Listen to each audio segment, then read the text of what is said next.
Hi అండి, అందరూ ఎలా ఉన్నారు? నేను ఇప్పుడు మిరపకాయ బజ్జీలు చూపించబోతున్నానండి మీకు.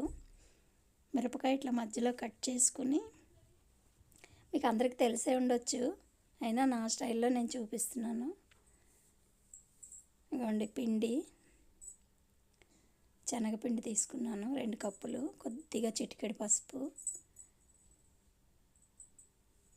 రుచికి సరిపడా ఉప్పు,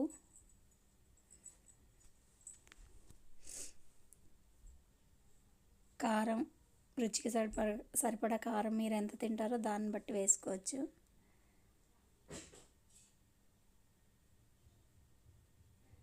వామండి, చేతిలో ఇట్లా నలిపేస్తే మంచి సువాసన వస్తుంది.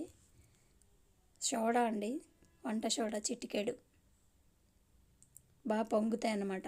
పిండి బాగా ఇట్లా దోశ పిండిలాగా కలుపుకోవాలండి. దోశ పిండిలాగా ఇట్లా జారుడుగా కలుపుకోవాలి.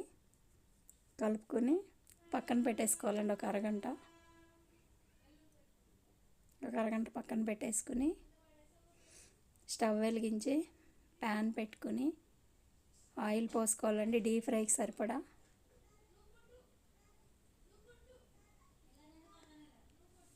ఆయిల్ వేడెక్కిందో లేదా అని చూడడానికి కొద్దిగంత పిండి దాంట్లో వేసుకుంటే తెలుస్తుందండి. పిండి ఇట్లా పైకి వస్తుంది ఉడికి, అప్పుడు ఆయిల్ వేడెక్కినట్టు.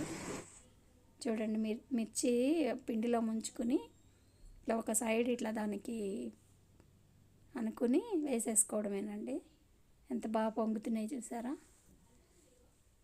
నా వీడియో ఎవరైనా ఫస్ట్ టైం చూస్తున్నట్టయితే లైక్ చేయండి, షేర్ చేయండి, కామెంట్ చేయండి ప్లీజ్. నా వీడియోలు ఎలా ఉన్నాయి చెప్పండి ఫ్రెండ్స్. వచ్చినవే చూపిస్తున్నాను అని అనుకోవద్దు, నా స్టైల్లో నేను చూపిస్తున్నాను. ఇది హోటల్లో ఉండే రుచిలో వస్తాయండి, చాలా బాగా పొంగుతాయి. రుచి కూడా అలాగే ఉంటుంది. హోటల్లో మిరపకాయ బజ్జీలు ఎలా ఉంటాయో అలాగే ఉంటుంది.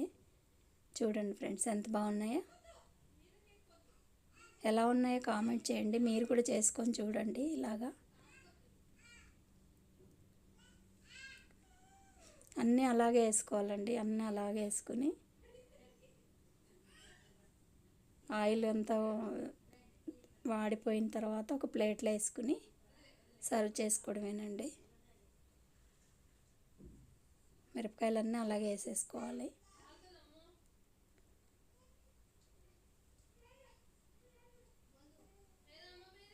నా వీడియోలు ఎలా ఉన్నాయో చూస్తున్న వాళ్ళకి అందరికీ చాలా చాలా థ్యాంక్స్ ఫ్రెండ్స్.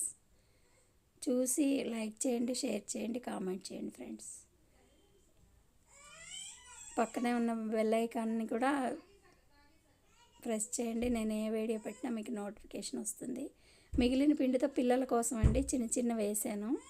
దాంట్లో కారం ఉండదు కదా, పిల్లలు తింటారని పిల్లల కోసం వేసానండి. కొంచెం మిగిలితే పిండి లాస్ట్కి పిల్లల కోసం వేసాను ఫ్రెండ్స్. అంతే ఫ్రెండ్స్.